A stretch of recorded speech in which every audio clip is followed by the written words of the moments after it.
Selamat datang di channel Detektif Sanji, tempat berkumpulnya para pecinta One Piece yang haus akan teori, fakta tersembunyi, dan pembahasan mendalam seputar dunia ciptaan Eiichiro Oda. Di sini, kami tidak hanya mengikuti alur cerita, tapi juga menganalisis setiap petunjuk, menghubungkan fakta-fakta kecil yang sering terlewat, dan mencoba memecahkan misteri besar seperti siapa Joy Boy sebenarnya, apa tujuan sejati pemerintah dunia, hingga sejarah abad kekosongan yang selama ini ditutupi. Setiap video di channel ini disusun dengan riset yang mendalam, sudut pandang kritis, dan tentunya semangat nakama sejati.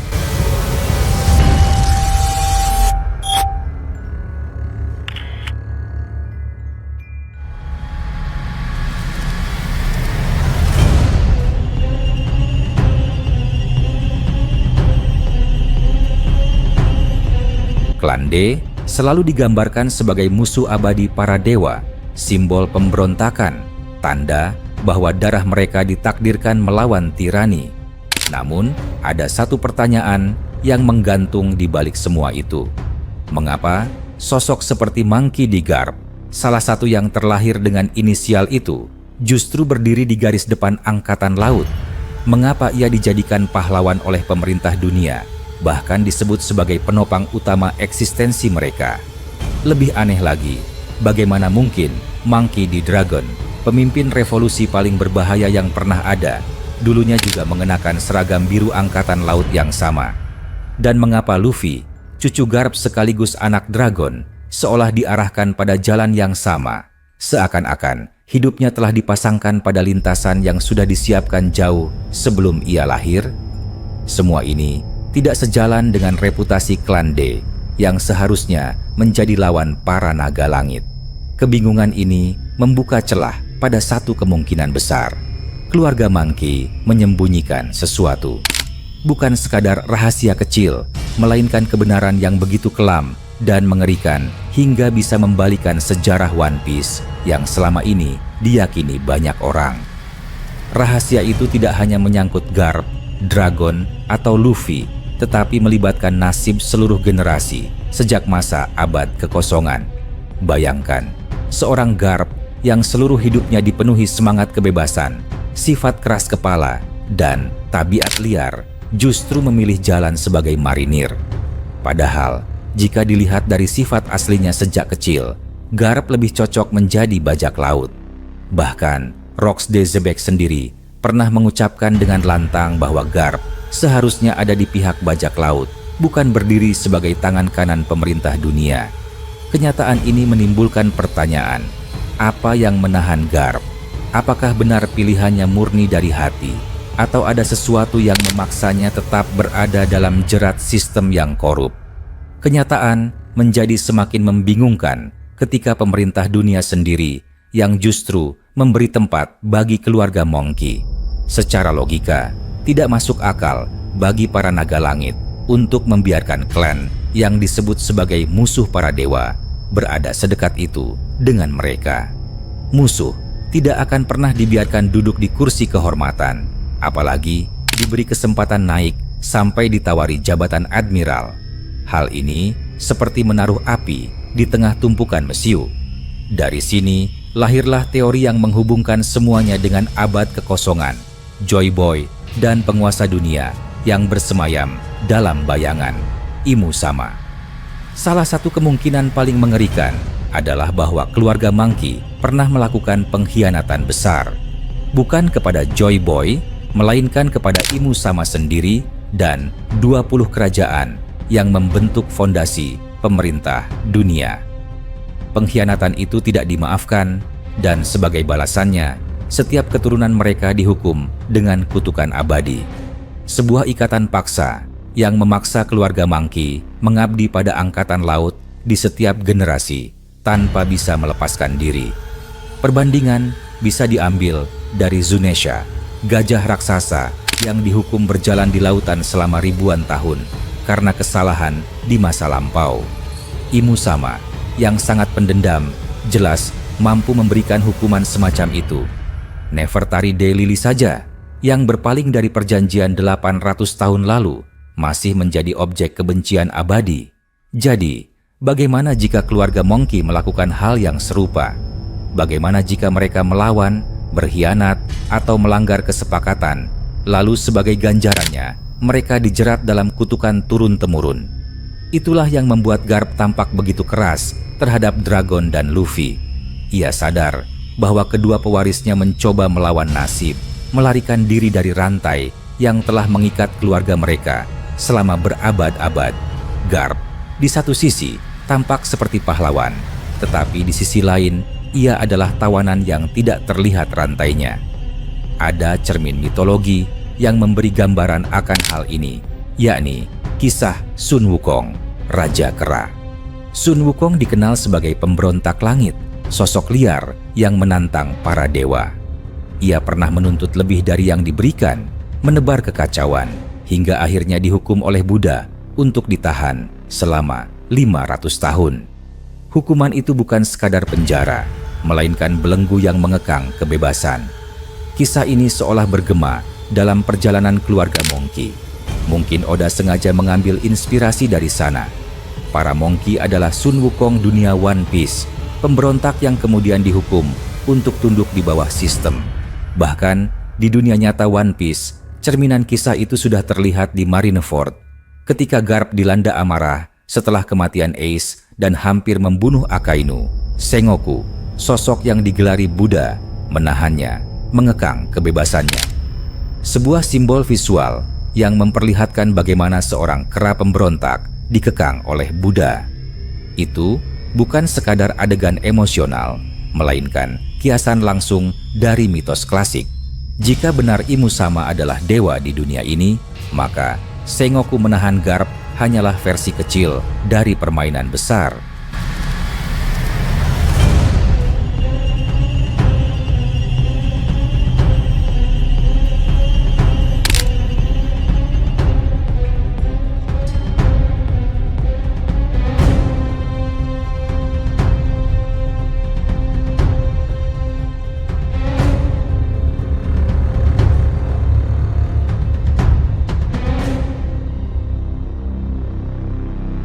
Dalam skala dunia, Imu Sama melakukan hal yang sama pada seluruh keluarga Monkey. Mereka tidak dihancurkan, melainkan dipelihara sebagai pion, ditahan cukup dekat untuk diawasi, tetapi dijauhkan dari pusat kekuasaan yang sebenarnya. Dengan cara ini, mereka terlihat sebagai pahlawan, tetapi sejatinya hanyalah boneka dalam permainan besar. Keberadaan kutukan semacam itu bisa menjelaskan kenapa Garp, meski begitu kuat, tidak pernah menantang langsung para naga langit. Ia bisa melawan bajak laut, bisa menyelamatkan dunia, tetapi untuk menggulingkan sistem, ia selalu terlihat enggan, bahkan tidak mampu. Bukan karena tidak mau, melainkan karena tidak bisa. Ada belenggu yang menahannya, entah dalam bentuk kontrak abadi, perjanjian gelap, atau bahkan kutukan nyata yang diciptakan Imu Sama. Pertanyaan berikutnya, jika Garp terikat, bagaimana Dragon berhasil membebaskan diri? Mengapa Luffy sama sekali tidak menunjukkan tanda-tanda terikat oleh kutukan itu? Mungkin kutukan itu tidak mutlak. Ada celah yang bisa ditembus. Mungkin Dragon menemukan cara untuk memutus rantai itu, dan Luffy sejak awal ditakdirkan menjadi generasi yang lahir di luar lingkaran kutukan. Namun, ada teori yang lebih gelap, lebih berbahaya, dan lebih menghancurkan. Bagaimana jika keluarga Monkey bukan mengkhianati Imu Sama, tetapi justru mengkhianati Joy Boy? Selama ini, klan D dianggap sebagai sekutu Joy Boy, pewaris kehendaknya, dan musuh para naga langit. Tetapi sejarah selalu ditulis oleh pemenang, dan pengkhianatan di medan perang bisa meruntuhkan seluruh narasi. Jika Joy Boy kalah telak, bukan hanya karena kekuatan musuh, melainkan karena ada yang menusuknya dari dalam. Dan siapa yang lebih dekat daripada cabang dari klan D sendiri? Bayangkan jika keluarga Monkey pernah bersekutu dengan Joy Boy, mendapat kepercayaannya, lalu di momen krusial berbalik arah. Sebagai imbalan atas pengkhianatan itu, mereka diberi tempat di angkatan laut dan diperintahkan untuk mengabdi turun-temurun. Jika demikian, kesetiaan mereka bukanlah kutukan, melainkan perjanjian yang lahir dari darah pengkhianatan. Sebuah kompromi untuk menyelamatkan dunia dari kehancuran yang lebih besar, atau mungkin sekadar demi mempertahankan nyawa dan kekuasaan. Jika benar teori ini, maka generasi saat ini mungkin sama sekali tidak tahu alasan sebenarnya. Bagi Garp, menjadi marinir bukanlah beban, melainkan tradisi keluarga yang dianggap terhormat.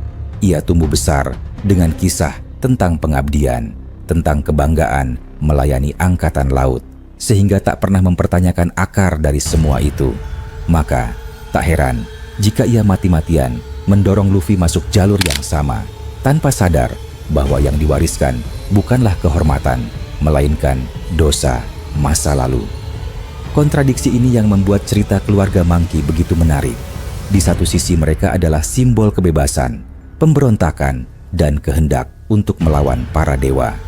Di sisi lain, ada bayangan kelam yang mengekang, entah dalam bentuk kutukan atau pengkhianatan yang membekas. Luffy berdiri di titik pertemuan dua jalan itu.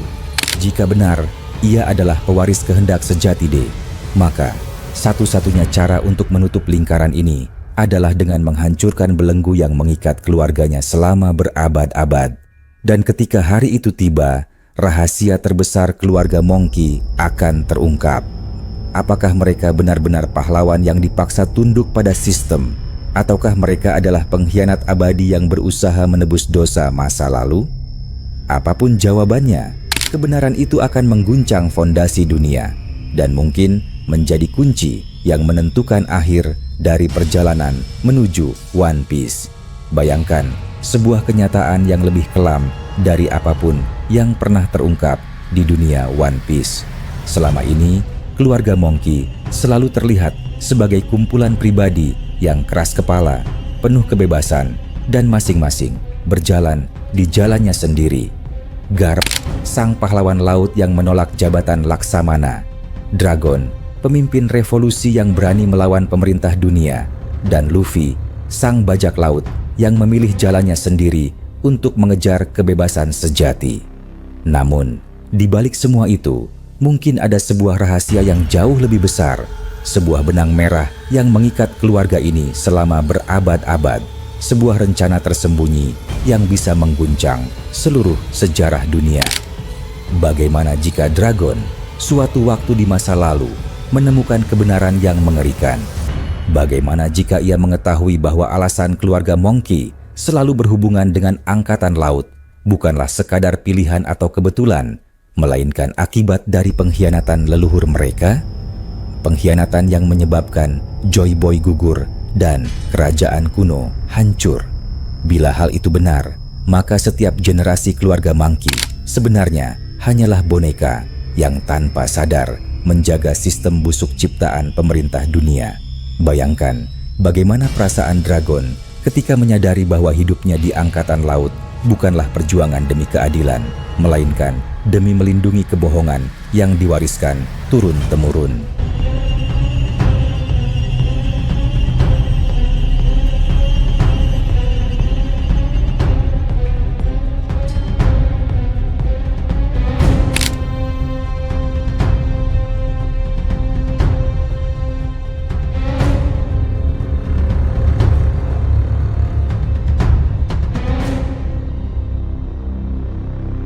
Kehidupan yang penuh dedikasi, disiplin, dan pengorbanan mendadak terasa hampa, berubah menjadi luka batin yang tak termaafkan. Mungkin pada awalnya, pemerintah dunia memang lahir dengan tujuan mulia, melindungi manusia dari kehancuran. Namun, ratusan tahun yang berlalu membuat niat itu membusuk. Kekuasaan yang awalnya menyelamatkan, berubah menjadi belenggu. Apa yang dulu dibangun sebagai dinding pelindung, kini berdiri sebagai jeruji besi yang mengurung seluruh dunia. Dragon akhirnya melihat kenyataan pahit itu, kenyataan bahwa generasinya hanyalah pion dalam permainan yang sudah berlangsung berabad-abad. Kesadaran itu membuatnya tidak hanya marah, tetapi juga nekat untuk membakar habis seluruh sistem dari akar-akarnya. Namun, ada pandangan lain yang justru lebih menegangkan. Bagaimana jika keluarga Monkey sama sekali bukan pengkhianat, bukan pula korban kutukan, melainkan dalang dari sebuah strategi panjang? Rencana yang ditanamkan dari generasi ke generasi dengan tujuan untuk menyusup ke dalam inti pemerintah dunia. Bayangkan sebuah skenario di mana Garp, Dragon, dan Luffy meskipun terlihat berlawanan arah, sebenarnya hanyalah pion dari rencana besar keluarga Monkey. Dari generasi ke generasi, mereka dituntut untuk menjadi bagian dari sistem, mendekat ke pusat kekuasaan, menunggu hingga waktu yang tepat tiba, lalu meruntuhkan segalanya dari dalam. Jika demikian, maka sikap Garp yang selalu memaksa Luffy menjadi marinir bukanlah sekadar keinginan kakek keras kepala yang ingin cucunya berkarir. Itu adalah bagian dari tradisi keluarga. Setiap anggota generasi baru didorong untuk masuk, naik pangkat, dan semakin dekat ke jantung pemerintah dunia. Bukan untuk melayani, melainkan untuk mempersiapkan serangan rahasia yang bisa menjatuhkan naga langit sekaligus menghancurkan rezim. Itulah sebabnya Garp tampak begitu keras kepala dalam mendidik Luffy, meskipun tahu cucunya sama sekali tidak tertarik pada dunia angkatan laut. Jika benar, ini membuat sosok Garp terlihat sangat berbeda. Selama ini, ia dikenal sebagai sosok jenaka, kakek kocak yang penuh tawa, meskipun keras dalam mendidik. Namun di balik itu, bisa jadi ia adalah mastermind yang sabar, yang selama puluhan tahun menunggu kesempatan emas untuk menyalakan api pemberontakan dari dalam. Bukti nyata bisa dilihat dari peran Koby, anak muda yang awalnya hanyalah bocah lemah tanpa harapan, kini berubah menjadi anggota unit bayangan di Angkatan Laut yang memiliki kebebasan lebih dibandingkan organisasi resmi. Unit yang tampaknya disiapkan sebagai pengimbang, sebagai pisau yang bersembunyi di punggung pemerintah dunia sendiri. Lalu, pertanyaan besar muncul. Mengapa Dragon keluar? Jika rencana besar keluarga Monkey memang mengandalkan infiltrasi, mengapa ia memilih jalan berbeda? Mungkin jawabannya sederhana, karena Dragon sadar bahwa busuknya akar pemerintah dunia terlalu dalam. Sistemnya begitu rusak hingga mustahil direformasi dari dalam.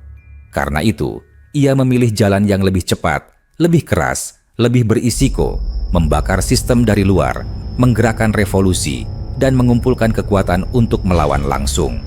Dengan begitu, Garp dan Dragon adalah dua sisi dari koin yang sama. Yang satu menyusup, yang lain menyerang. Dua strategi berbeda dengan tujuan akhir yang sama, menjatuhkan pemerintah dunia. Di tengah kedua jalur itu, Luffy muncul sebagai badai yang tak bisa diprediksi. Semua rencana panjang dan perhitungan rumit akan sia-sia tanpa adanya sosok pengacau yang mampu mengguncang dunia hingga ke dasarnya.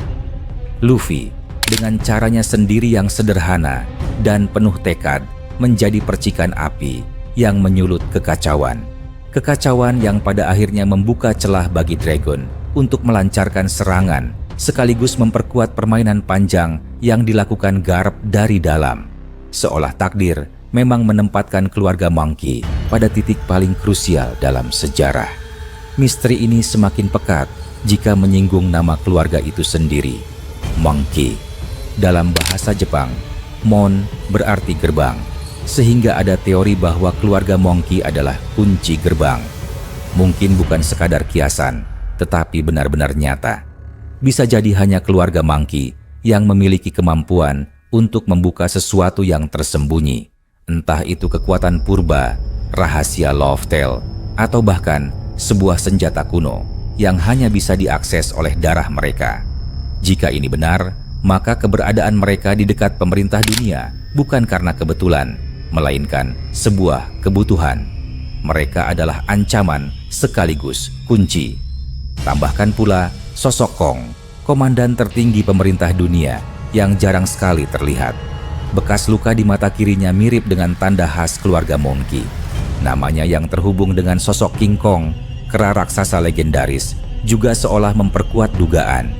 Jika Kong benar-benar bagian dari keluarga Monkey, maka permainan ini jauh lebih besar dari yang terlihat. Bayangkan jika sejak puluhan tahun lalu, Kong diam-diam menanamkan rencana untuk menghancurkan pemerintah dunia dari balik meja kekuasaan tertinggi. Jika semua itu benar, maka pertempuran terakhir di Marijoa akan menjadi klimaks yang tak terhindarkan. Di sanalah Imu Sama, Naga Langit, dan seluruh kekuasaan korup pemerintah dunia akan berhadapan dengan kekuatan gabungan dari 3 jalur keluarga Monkey. Garp dengan pengaruhnya di dalam angkatan laut, Dragon dengan revolusinya, dan Luffy dengan gelombang kebebasan yang ia bangkitkan bersama kru topi Jerami. Semuanya bergerak menuju satu titik, penggulingan rezim yang telah memerintah selama berabad-abad. Namun, bayangan takdir selalu menyisakan pertanyaan besar. Bagaimana jika Luffy tidak membangkang?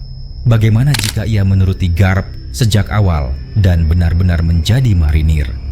Apakah ia akan menjadi seorang admiral yang disegani? Ataukah ia justru tewas sebelum sempat mencapai jabatan penting karena menolak tunduk pada sistem?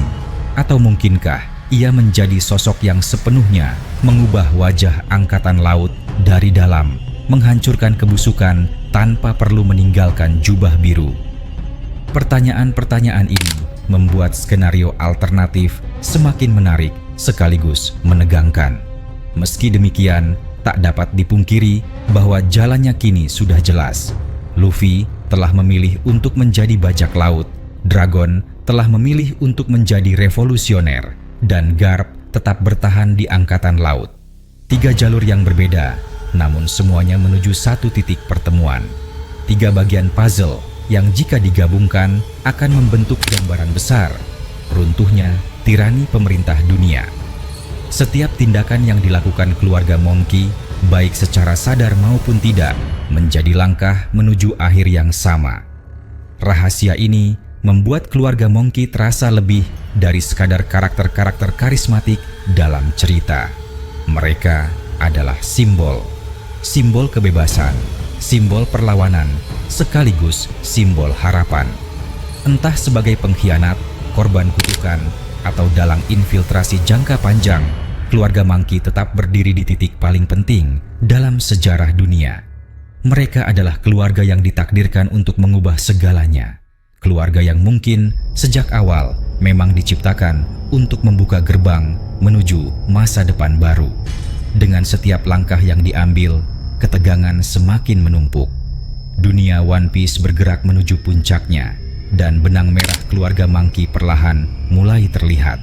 Dari Garp yang diam-diam menyiapkan generasi penerus, Dragon yang membakar api revolusi, hingga Luffy yang mengguncang dunia dengan kebebasannya, semuanya adalah bagian dari takdir yang tak bisa dihindari. Dan pada akhirnya, hanya satu hal yang pasti, keluarga Monkey akan menjadi pusat badai yang menentukan nasib dunia.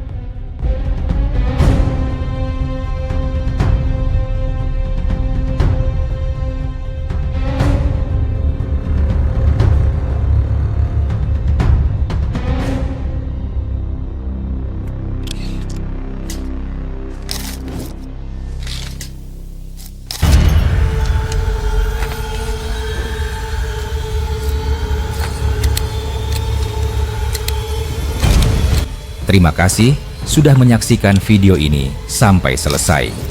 Kalau kalian menikmati konten ini, jangan lupa klik tombol like, tinggalkan komentar di bawah, karena semua teori dari kalian juga sangat berarti dan bisa jadi bahan diskusi di video berikutnya. Dan tentu saja, klik subscribe serta aktifkan lonceng notifikasi supaya kalian tidak ketinggalan update terbaru dari kami. Sampai jumpa di video selanjutnya.